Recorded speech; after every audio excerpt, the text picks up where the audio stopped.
Si tu as un doute sur le fait que l'homme qui t'intéresse te garde sous le coude, reste dans cette vidéo parce que je vais te partager le fruit d'une discussion que j'ai eue récemment avec des amis qui travaillent directement pour aider les hommes à augmenter leur confiance en eux dans les relations hommes-femmes. Voulant profiter de leur retour directement et de les partager en les mettant en commun, je leur ai demandé, selon vous les gars, quels sont les signes principaux qui montrent qu'un homme garde une femme sous le coude. Je vais te partager en résumé ce qui me semble être le plus important. Maintenant, je te mets en garde. Tout ce que je vais te dire ici, eh bien, ça engage que nous, et moi-même directement ici, puisque je te le partage. Et ce que tu vas en faire, ça engage toi. Donc, réfléchis bien. Qu'est-ce que tu vas décider après avoir eu ce type d'information? Mais le but ici, c'est clairement de te donner simplement un nouvel éclairage. Si tu as des doutes encore après avoir eu ce type d'information et tu ne sais pas trop comment agir, je te propose de réserver un coaching personnalisé, ça sera beaucoup plus efficace, ok?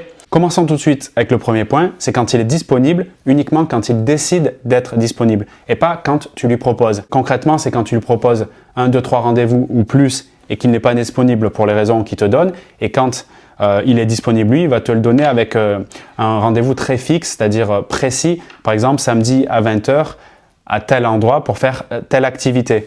Et ça sera assez irrégulier et pas forcément fréquent. Donc, tu seras quelque part soumis au fait que si tu veux le voir, il faut que tu le vois uniquement quand lui, il a pris ses dispositions. Et plus c'est long entre deux propositions de sa part, je ne sais pas, par exemple, des fois plusieurs semaines ou plusieurs mois, c'est qu'il a d'autres activités plus importantes et peut-être aussi avec d'autres femmes. Le deuxième signe qui peut montrer qu'il te garde sous le coude, c'est quand, après le plaisir charnel, après peut-être le premier acte sexuel et même les suivants, il ne cherche pas à rester, et surtout s'il est chez toi.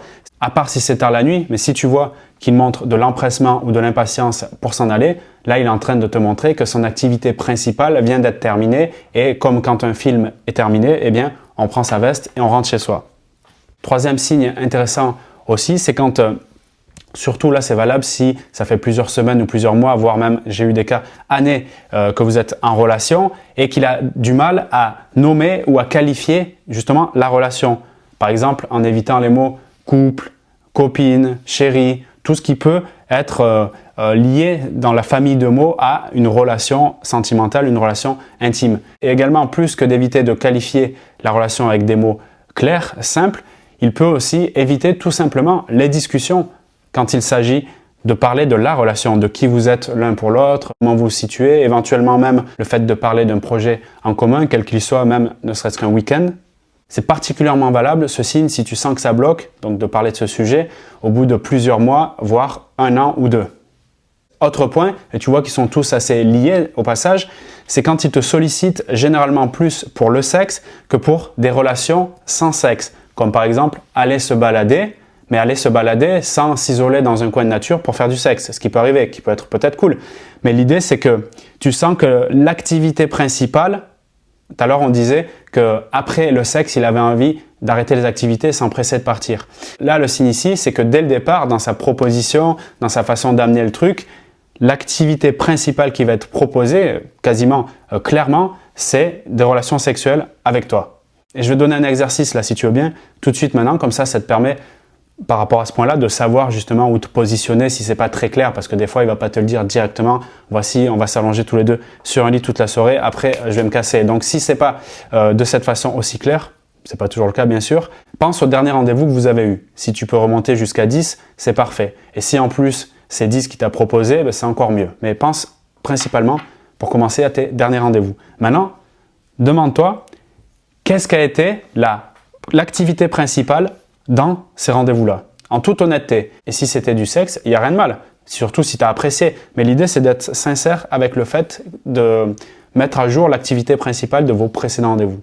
Et si tu constates à 100% que c'est du plaisir charnel, et surtout que vos rendez-vous sont irréguliers, voire même il y a beaucoup de temps entre chaque rendez-vous, si en tout cas ça ne te plaît pas que ça soit que du plaisir charnel, là tu as une indication claire qu'il te garde sous le coude et que ça lui convient, et même je dirais mieux qu'il n'a aucun intérêt à changer la situation parce qu'il a tous les avantages.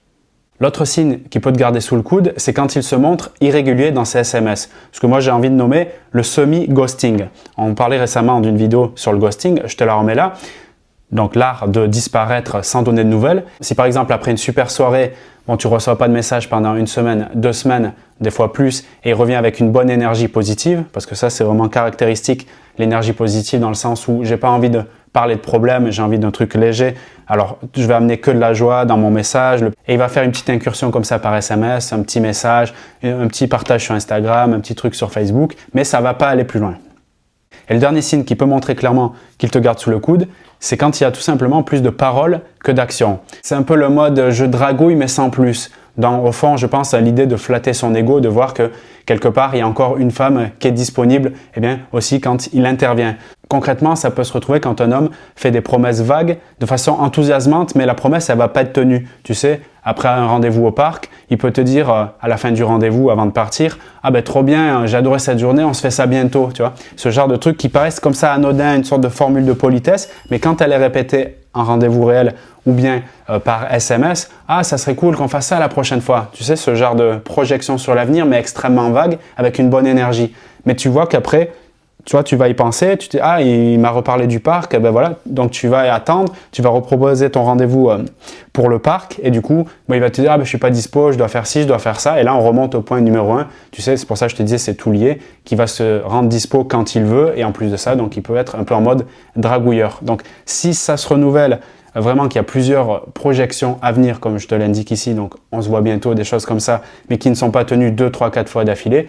Les hommes qui font beaucoup ça, donc de la dragouille, mais sans aller trop loin dans les actes, c'est plus des hommes justement qui ne seront pas forcément, en tout cas pas le plus intéressés par le sexe, mais beaucoup plus par le sentiment voilà, qu'une femme les apprécie, ou voire même les admire. Donc c'est vrai, je suis d'accord, c'est pas vraiment évident de saisir qui c'est qui veut plus de la reconnaissance à travers ton regard, ou bien du sexe pur et dur parce qu'il a ce besoin-là.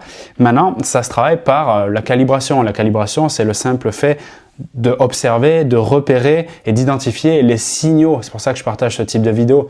Les signaux indicateurs que ça va dans tel sens ou bien dans tel autre sens. Et à force de pratiquer, d'être surtout attentive au niveau de ta conscience sur ce genre de choses, ça sera plus simple d'avoir une lecture claire de ce qui se passe, d'avoir une sorte de clairvoyance dans la relation homme-femme. Il n'y a pas de secret, comme dans n'importe quel domaine. Plus je mets mon attention dessus et de la passion, presque de l'amour, plus je développe des compétences. On parle de compétences sociales, selon moi, celles qui sont les plus importantes pour être OK, j'ai envie de dire, dans cet univers. Si tu as d'autres signes que tu as pu repérer ou que tu ne comprends pas, tu peux m'en faire part dans la zone commentaire, je les dirai attentivement et tu en feras profiter toute la communauté de femmes de cœur qui sont réunies ici pour mieux comprendre comment on fonctionne et se mettre en relation les uns les autres. Je te laisse sur ça. Si tu veux d'autres ressources, soit pour mieux comprendre les hommes sur les sites de rencontres notamment, ou maîtriser l'art des textos magiques, comme je les appelle, regarde en description de la vidéo, tu as toutes les ressources pour y accéder. Je te dis à très vite, c'était Vincent.